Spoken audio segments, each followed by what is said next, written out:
Hi friends, मैं अंकित मिश्रा स्वागत करता हूँ आपका अपना यूट्यूब चैनल क्विक्सल ई-कॉम ट्रिक्स पे।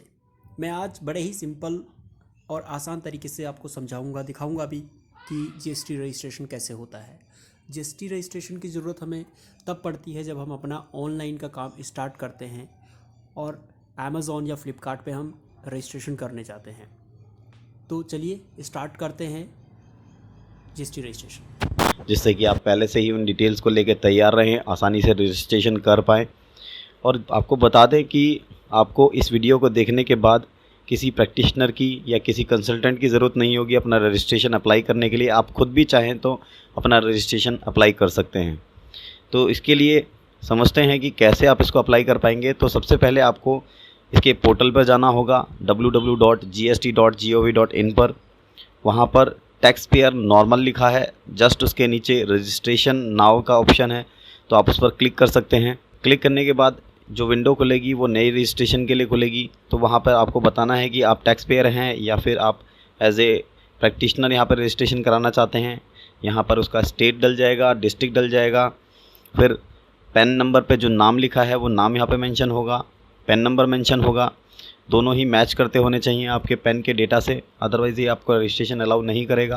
तो बिल्कुल वैसे ही नाम लिखें, वैसे ही पेन नंबर के ऊपर जो नाम लिखा है वही नाम यहाँ पर होना चाहिए। उसके बाद आप अपनी ईमेल आईडी यहाँ पर लिखेंगे जो कि आपकी ऑफिशियल मेल आईडी होगी, क्योंकि यहाँ पर आपको ओटीपी मिलने वाला है। यहाँ पर आपको अदर इन्फॉर्मेशन भी यहीं पे मूव करेंगी, तो आपको एक वैलिड और यूज़ की जाने वाली आईडी यहाँ पर मेंशन करनी है। आपको अपना मोबाइल नंबर यहाँ देना है और उसके बाद इमेज में जो नंबर लिखा है एज ए वेरिफिकेशन कोड आप उसको यहाँ डालेंगे और प्रोसीड पर क्लिक करेंगे।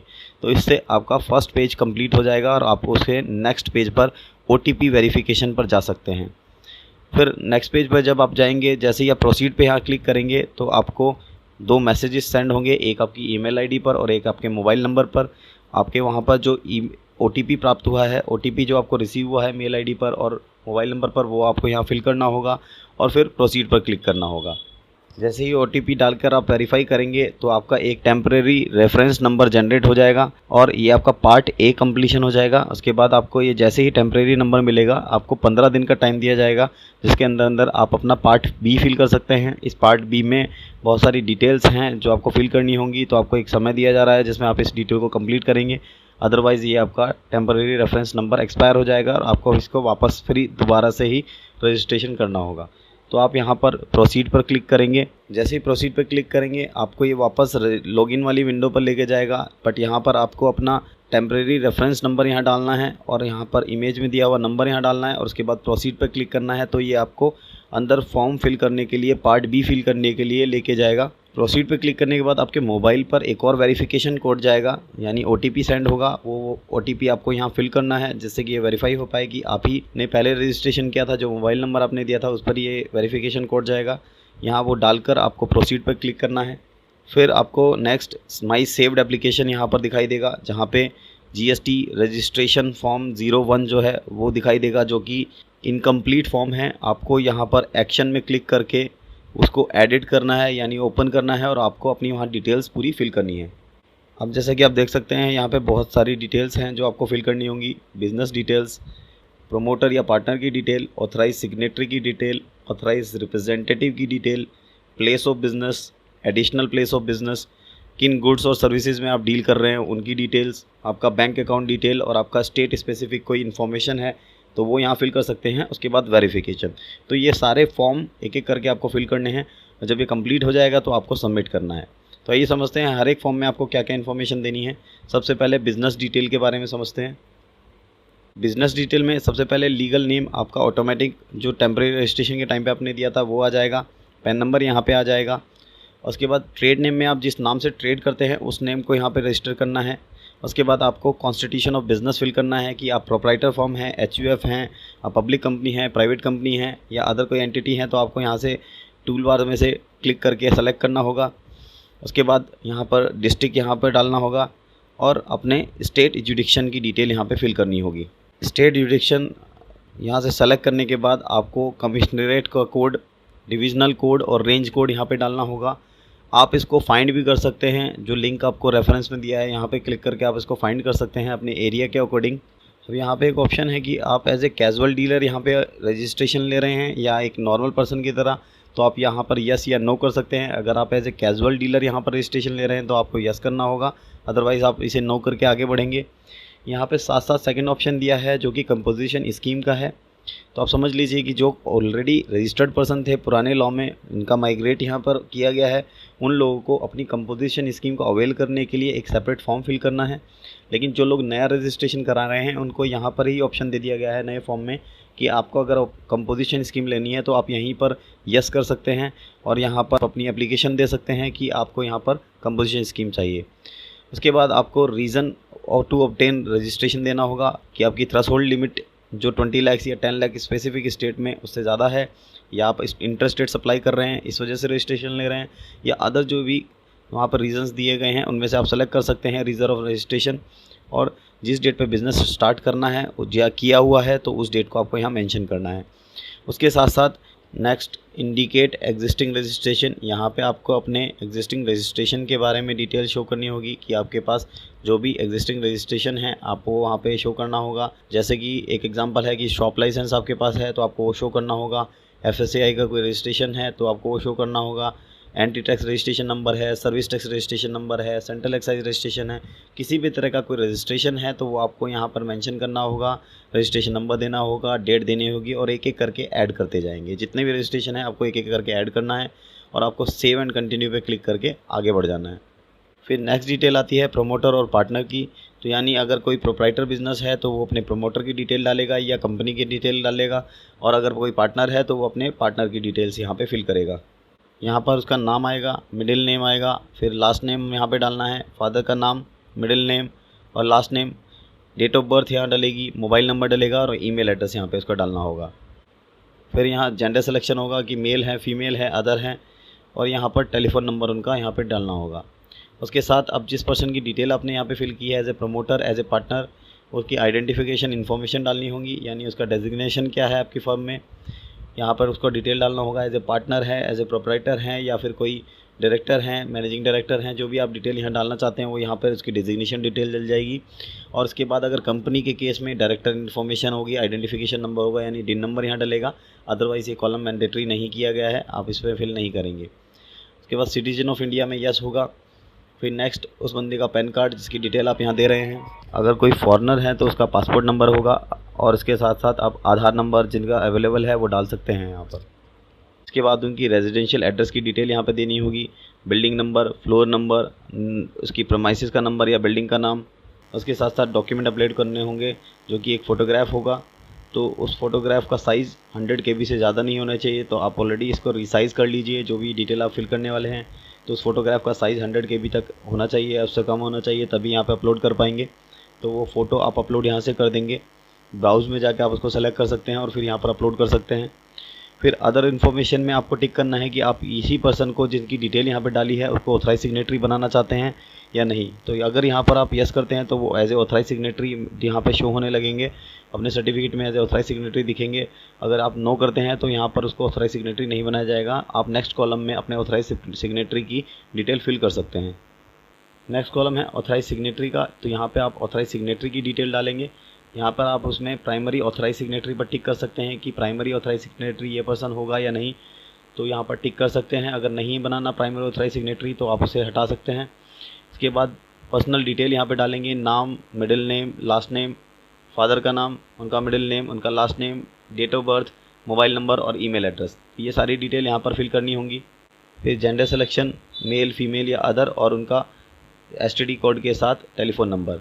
इसके साथ साथ आइडेंटिफिकेशन इन्फॉर्मेशन देनी होगी कि उनकी डेजिग्नेशन क्या है। आइडेंटिफिकेशन नंबर अगर वो कंपनी है तो वहाँ पर डिन नंबर होगा। उसके बाद permanent account number, passport number और आधार नंबर, जैसे हमने पहले फिल किया था सेम वैसे ही यहाँ पे फिल करना है। और उसके साथ कंप्लीट रेजिडेंशियल डिटेल यहाँ पर डालनी होंगी। उसके बाद डॉक्यूमेंट जो अपलोड करने होंगे वो ऑथराइजेशन का प्रूफ अपलोड करना होगा कि उनको ऑथराइजेशन किसने किया है। तो यहाँ पर लेटर ऑफ ऑथराइजेशन भी अपलोड किया जा सकता है, या कंपनी के केस में बोर्ड रेजोल्यूशन की कॉपी यहाँ पर अपलोड की जा सकती है ऑथराइज़ करने के लिए। उसके बाद उनकी एक फ़ोटोग्राफ जो कि 100 KB से ज़्यादा की नहीं होनी चाहिए वो यहाँ पर अपलोड करनी होगी। यहाँ पर एक फ़ोटो लेने का भी ऑप्शन दिया गया है, तो आप टेक पिक्चर पर क्लिक करके अपने लैपटॉप के वेबकैम से भी फ़ोटो क्लिक कर सकते हैं, जो कि यहाँ पर अपलोड हो जाएगी। अब एक से ज़्यादा ऑथराइज सिग्नेटरी अगर अपॉइंट करने हैं तो यहाँ पर ऐड न्यू करके आप एक और ऑथराइज सिग्नेटरी वहाँ पर ऐड कर सकते हैं और इनमें से सेलेक्ट कर सकते हैं कौन प्राइमरी ऑथराइज सिग्नेटरी बनेगा इसमें। तो उसके बाद यहाँ पे आप सेव एंड कंटिन्यू करके नेक्स्ट फॉर्म पे जा सकते हैं, जहाँ पर आपको ऑथराइज रिप्रेजेंटेटिव की डिटेल फिल करनी है। अगर आप कोई ऑथराइज रिप्रेजेंटेटिव यहाँ पर अपॉइंट करना चाहते हैं तो यहाँ पर आप यस कर सकते हैं, अदरवाइज़ आप इसे नो करके ही सेव एंड कंटिन्यू करके आगे बढ़ सकते हैं। अगर यहाँ पे आप उसको यस करते हैं तो यहाँ पे दो ऑप्शन है कि आप जीएसटी प्रैक्टिशनर को यहाँ पर अपॉइंट करना चाहते हैं या किसी अदर पर्सन को यहाँ पर डिटेल डालना चाहते हैं। अगर आप जीएसटी प्रैक्टिशनर को यहाँ सेलेक्ट करते हैं तो उसका एक एनरोलमेंट नंबर होगा जो आप यहाँ डालकर उसे सर्च कर सकते हैं और उसके साथ उसकी डिटेल ऑटो फिल हो जाएंगी, क्योंकि जीएसटी प्रैक्टिशनर ने जीएसटी रजिस्ट्रेशन अपना कराया है तो उसकी डिटेल सारी ऑलरेडी डेटाबेस में मौजूद है, तो वहाँ से ये डिटेल ऑटो पिक हो जाएंगी। अगर आप अदर टिक करते हैं तो आपको वहाँ पर डिटेल अलग से फिल करनी होगी। अब आप नेक्स्ट विंडो पे आएंगे तो वहाँ पर दिखेगा प्लेस ऑफ बिजनेस, जो होगा आपका प्रिंसिपल प्लेस ऑफ बिजनेस है, उसका एड्रेस आपको यहाँ डालना होगा। वहाँ पर डिस्ट्रिक्ट सेलेक्ट करना होगा, पिन कोड सेलेक्ट करना होगा। उसके बाद कॉन्टैक्ट इन्फॉर्मेशन में आपको ईमेल आईडी, एसटीडी कोड के साथ लैंडलाइन नंबर और उसके साथ मोबाइल नंबर यहाँ डालना होगा। अगर कोई फैक्स नंबर वहाँ का है तो आप फैक्स नंबर यहाँ पर मेंशन करेंगे। फिर आपको यहाँ पर nature of possession of premises, यानी जहाँ पर प्रिंसिपल प्लेस ऑफ बिजनेस आप दिखा रहे हैं वहाँ पर उसका नेचर क्या है, आपका खुद का प्रीमाइसेस है या फिर लीज पे लिया हुआ है, रेंटेड है, शेयर्ड है या अदर है, इस टाइप की इन्फॉर्मेशन आपको यहाँ सेलेक्ट करनी होगी। और उसी के लिए सपोर्टिंग डॉक्यूमेंट आपको यहाँ फिल करना होगा। जैसे अगर रेंटेड है तो आपको रेंट एग्रीमेंट की कॉपी लगानी होगी, और अगर आपका ऑन प्रीमाइसेस है तो उसकी बेनामे की कॉपी या उसकी रजिस्ट्री की कॉपी यहाँ पर अटैच करनी होगी।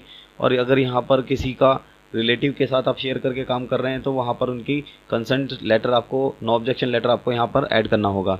नेक्स्ट आपको नेचर ऑफ बिजनेस एक्टिविटी यहाँ सेलेक्ट करनी है कि आप कौन कौन सा काम इस बिज़नेस के अंदर करने वाले हैं। जैसे कि आप रिटेल बिज़नेस करना चाहते हैं, वर्क कॉन्ट्रैक्ट का काम करना चाहते हैं, आपका सेल्स ऑफिस है यहाँ पर, या आप वेयरहाउसिंग का काम करना चाहते हैं, सप्लाई ऑफ सर्विस करना चाहते हैं, तो आप मल्टीपल सिलेक्शन यहाँ पर आप कर सकते हैं। तो जो काम आपको करना है आप अपने लिस्ट आउट कर लीजिए, उसमें सेलेक्ट कर लीजिए। उसके साथ आपको एक ऑप्शन नीचे दिया जा रहा है जहाँ पर आप एडिशनल प्लेस को ऐड कर सकते हैं। जैसा कि आपको पता है कि जीएसटी में एक स्टेट में एक ही रजिस्ट्रेशन चलेगा, तो आपके अदर बिजनेसेस जहाँ पर हैं उनको यहाँ पर आप as a additional place of business select कर सकते हैं। तो अगर आप कोई एडिशनल प्लेस या एडिशनल ब्रांच आपकी इस विद इन स्टेट है तो आप उसको यहाँ पर यस करके चलेंगे और अगले कॉलम में आप उसकी पूरी डिटेल फिल करेंगे। अगर आपका कोई एडिशनल प्लेस ऑफ बिजनेस नहीं है तो आप यहाँ पर नो करके आगे मूव कर जाएंगे। एडिशनल प्लेस की डिटेल डालने के बाद आपको वहाँ पे गुड्स और सर्विसेज का सिलेक्शन करना होगा। जिन गुड्स में, जिन सर्विसेज में आप डील कर रहे हैं उनका HSN कोड गुड्स के केस में, और सर्विस के केस में आपको SAC कोड सेलेक्ट करना होगा। तो यहाँ पर आप अपने आइटम को सर्च कर सकते हैं। अगर आपको टैरिफ हेडिंग पता है तो आप यहाँ पर डाल सकते हैं और उससे आपका आइटम सर्च हो जाएगा, आप उसे ऐड कर सकते हैं। इसी के साथ ऐसे ही कोई अदर आइटम जो भी आप सेलेक्ट करना चाहें उसका टैरिफ हेडिंग नंबर से डालकर आप उसे सर्च कर सकते हैं और यहाँ पर ऐड कर सकते हैं। तो जो भी आप बिज़नेस करते हैं उसकी टॉप 5 कमोडिटीज़ की डिटेल आपको यहाँ फिल करनी होगी। सारी कमोडिटीज़ आप मेंशन ना भी करें यहाँ पर, लेकिन टॉप 5 आपको यहाँ पर डालनी है। और यहाँ पे आप डिलीट भी कर सकते हैं और ऐड भी कर सकते हैं। तो इस तरह से आप उसको डिलीट या ऐड कर सकते हैं। साथ में सर्विसेज की डिटेल भी आप डाल सकते हैं। तो सर्विसेज में जाके आपको SAC कोड के थ्रू ये सेलेक्ट करना होगा कि कौन कौन सी सर्विसेज आप देना चाहते हैं, और वहाँ पर भी टॉप 5 सर्विसेज की आपकी डिटेल यहाँ पर ऐड करनी होगी। अब सेव करके आप इसमें आगे चले जाएंगे और आगे जाने के बाद आपको यहाँ पर बैंक डिटेल फिल करनी होगी। अगर आपके पास एक बैंक डिटेल है, एक बैंक है तो वहाँ पर एक डल जाएगा, और आपके पास मल्टीपल बैंक अकाउंट्स हैं तो आप मल्टीपल बैंक अकाउंट्स यहाँ डाल सकते हैं। टोटल यहाँ पर 2 डिजिट तक अलाउ किया गया है, यानी आप 99 तक इसमें अलाउ कर सकते हैं, ऐड कर सकते हैं। तो जितने भी बैंक अकाउंट है आप यहाँ पर ऐड कर सकते हैं। यहाँ पर बैंक अकाउंट नंबर आ जाएगा, बैंक अकाउंट का टाइप आ जाएगा, करंट अकाउंट है, सेविंग अकाउंट है, कैश क्रेडिट अकाउंट है या अदर है।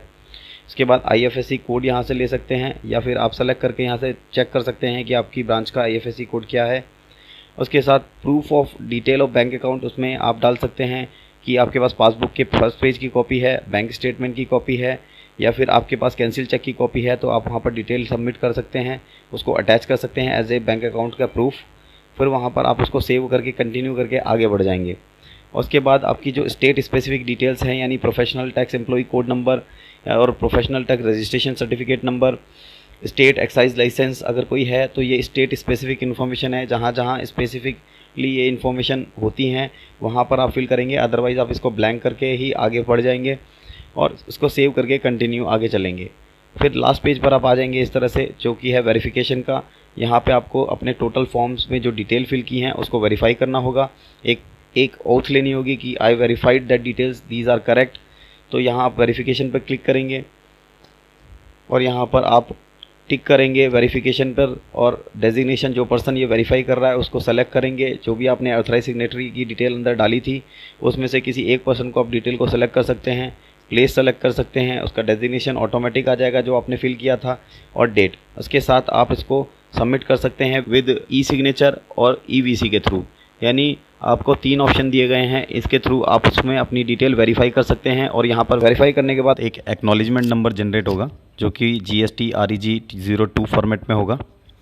उसके बाद आपको एक नोटिस दिया जा सकता है, अगर आपकी जो इन्फॉर्मेशन आपने फर्निश की है उसमें कोई क्लैरिफिकेशन चाहिए ऑफिसर को, तो आपको एक नोटिस GST REG 03 में इशू किया जाएगा, जिसका रिप्लाई आप GST REG 04 में सबमिट करेंगे।